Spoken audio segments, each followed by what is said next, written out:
The Joker, as one of the most iconic villains in the history of comic books and cinema, has always embodied a fascinating duality of chaos and intellect. Whether it is his chaotic crimes or his psychological torment of Batman, the character has long been considered a symbol of anarchy and villainy within the world of popular culture. However, with the release of Todd Phillips' 2019 film simply titled Joker, starring Joaquin Phoenix, the character was reinterpreted as more than just an agent of chaos. He became a symbol of societal disintegration and personal despair. This video will go into what makes Joker stand out as not just an incredible take on a belovedly twisted villain, but also why the idea that complexity in villains can be far more engaging and thought-provoking than traditional evil. In Todd Phillips' Joker, Arthur Fleck is given a backstory that brings a new depth to the character, grounding him in the gritty reality of a world that seems to be collapsing around him. Unlike previous iterations of the Joker, who often appeared as chaotic or nihilistic forces of nature, Phoenix's Arthur Fleck is a tragic figure. He is a man who endures the daily grind of a life in a decaying city, while battling the stigma and challenges of mental illness. Rather than being born evil or taking joy in destruction from the beginning, Arthur starts as a vulnerable individual, desperately trying to find a place within a world that constantly dehumanizes him. His dreams of becoming a comedian represent his hope for acceptance, but every step he takes is met with ridicule or indifference, pushing him closer to the edge. This portrayal humanizes the Joker in a way we will likely never see again, where we are introduced into his troubled relationship with his mother, Penny, who fills his head with delusions about his importance to the world and his connection to Thomas Wayne. This familial dynamic offers a poignant look at how Arthur's sense of identity is shaped by nothing but false hope and emotional manipulation. The neglect he faces from his mother, along with her own mental instability, further isolates him, making his eventual breakdown feel tragically inevitable. Arthur's vulnerability, combined with his growing alienation, invites the audience to see him not just as a monster, but as someone failed by everyone and everything around him. While some may argue that this sympathetic Joker may make him too relatable or even justifiable in his actions, it is important to note that the film never asks us to condone his actions. Instead, it highlights how a series of unfortunate events, systemic failures, and personal betrayals slowly transform a man into the infamous villain. This film makes it clear that Arthur's descent is driven by his circumstances, both external and internal, and by the way society treats those who are different or unwell. His mental illness, which is never adequately treated, becomes one of the many pieces that fall into place in his transformation into the Joker. By focusing on Arthur's personal struggles, Joker gives the character a depth that allows for a more nuanced interpretation of his descent into villainy, where he is no longer a flat figure of chaos, but a man whose very breakdown, every violent act, is the culmination of years of neglect, pain, and repression. This humanization makes his transformation all the more disturbing, as it implies that under the right, or very much wrong, conditions, anyone could become a Joker.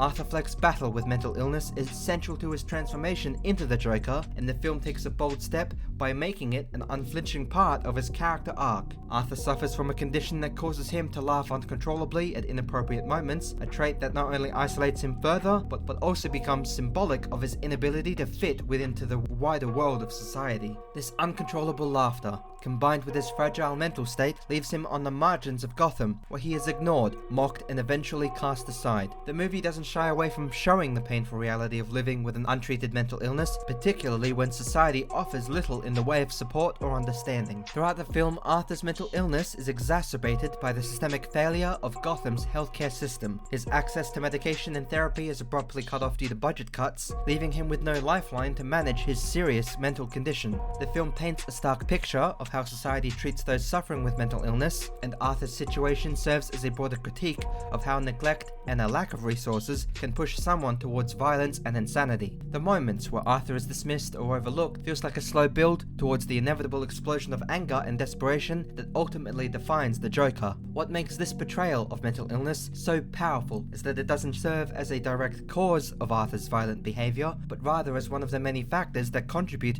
to his eventual mental breakdown. The film avoids reducing Arthur to a mere caricature of madness and instead presents him as a deeply troubled individual struggling to find stability in a world that offers him none. His growing detachment from reality, coupled with the mistreatment he experiences at the hands of others, pushes him into a space where violence feels like his only form of expression. His condition, untreated and misunderstood, becomes a catalyst for his eventual transformation into the Joker. By focusing on Arthur's mental health struggles, Joker offers a sobering sobering look at the fine line between victim and villainy, where Arthur is not inherently evil, but his untreated mental illness, combined with the hostility of the world around him, leads him down a path from which there is no return. The film doesn't excuse his actions, but asks us as the viewer to consider how different things might have been if Arthur had received the help he so desperately needed.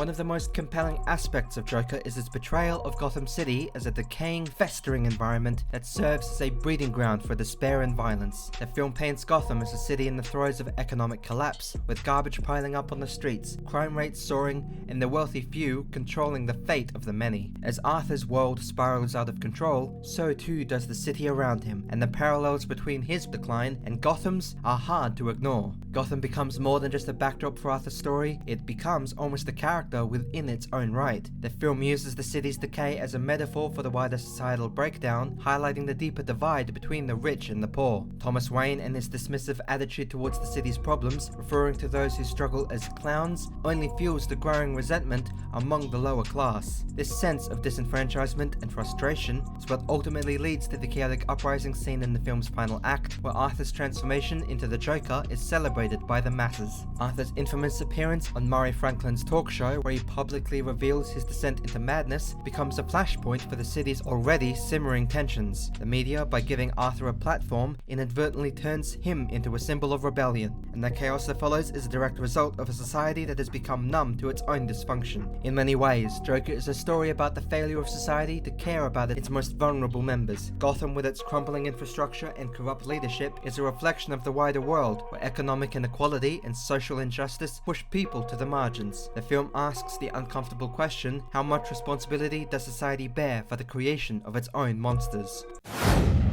Joaquin Phoenix's portrayal of Arthur Fleck is nothing short of extraordinary, and his performance is one of the key reasons why Joker resonates so deeply with audiences. Phoenix's commitment to the role is evident within every scene, from his gaunt, malnourished appearance to the way he contorts his body as if he's trying to physically escape his own twisted mind. His performance transcends mere acting, it is a complete transformation that invites the audience into the psyche of a man on the verge of collapse. Phoenix's ability to make Arthur both sympathetic and terrifying is what makes his portrayal so infinitely unforgettable, and honestly one of the best portrayals of the Joker I have ever seen. What sets Phoenix's performance apart is his mastery of subtlety. He doesn't rely on big dramatic moments to convey Arthur's pain. Instead, he uses small gestures, quiet moments of introspection, and this haunting, uncontrollable laughter to show the audience the depth of Arthur's suffering. The laughter, which Arthur explains is a result of his condition, becomes a powerful symbol of his own isolation. Phoenix makes it clear that Arthur is not laughing because he finds anything particularly funny, he is laughing because he has no other way to express the overwhelming emotions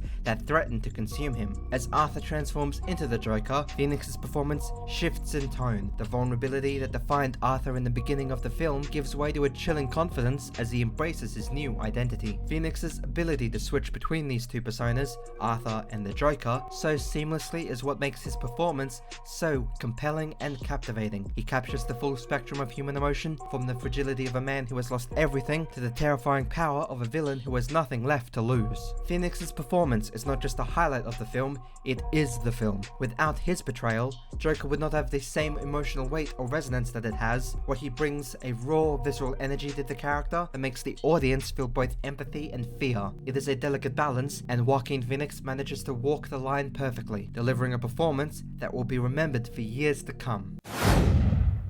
Todd Philips, previously known for his work in comedies like The Hangover, proves himself to be a master of a darker, more serious tone with Joker. His direction is precise and deliberate, creating a slow, burning tension throughout the film that mirrors Arthur's own psychological unraveling. Philips uses long, lingering shots that allow Phoenix to fully inhabit the character in front of the audience, while the close-up, almost claustrophobic cinematography intensifies the feeling of being trapped in Arthur's increasingly disturbed mind. Philips' decision to root the film in 1980s Gotham, a city visually inspired by the grittiness of Taxi Driver, further grounds the story in a world that feels real, yet stylized enough to allow for the emergence of a figure like the Joker. The extraordinary collaboration between Joaquin and director Todd Philips is what elevates Joker from a compelling character study to a cinematic masterpiece. Phoenix's transformative performance is undoubtedly the film's emotional core, but it is Philips' directorial vision that brings out the best in his star. While shaping the film into something far beyond a typical comic book movie, together they create a film that is not only a deep dive into the psyche of one of the most iconic villains in history, but also a work of art that challenges the boundaries of its own genre. Joaquin Phoenix's approach to Arthur Fleck is methodical, yet deeply instinctual. His dedication to the role is evident in his physical transformation,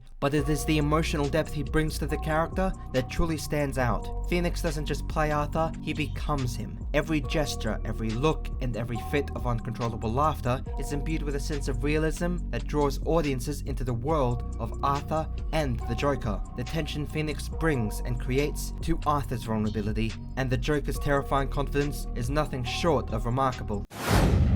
Joker leaves a lasting impression not just as a film about a villain, but as a deeply unsettling exploration of human nature, society, and the fragility of mental illness. It challenges the audience to reconsider the archetype of the comic book villain, presenting the Joker not just as a larger-than-life figure of chaos, but as a tragic result of systemic failure and personal suffering. The film's willingness to dive into these uncomfortable themes makes it stand out as one of the most nuanced and thought-provoking cinematic portrayals of any comic book character. Joaquin Phoenix's transformative performance, paired with Todd Phillips' bold direction, elevates this film into a unique and unforgettable cinematic experience. These collaborative efforts bring out both emotional depth and complexity of Arthur Fleck's journey, making his descent into madness feel both tragic and terrifying. The film resonates because it refuses to offer simple explanations or justifications for the Joker's actions, instead leaving the audience to grapple with the uncomfortable truth it reveals about society and the human condition. Ultimately, Joker is a film that transcends the boundaries of its own genre, offering a dark, unsettling reflection on the world we live in. It is a powerful reminder of the consequences of societal neglect, the fragility of the human mind, and the thin line between victim and villain. The film's haunting legacy lies in its ability to force viewers to look inward, questioning how much of the Joker's madness is born from his own mind and how much from the world around him.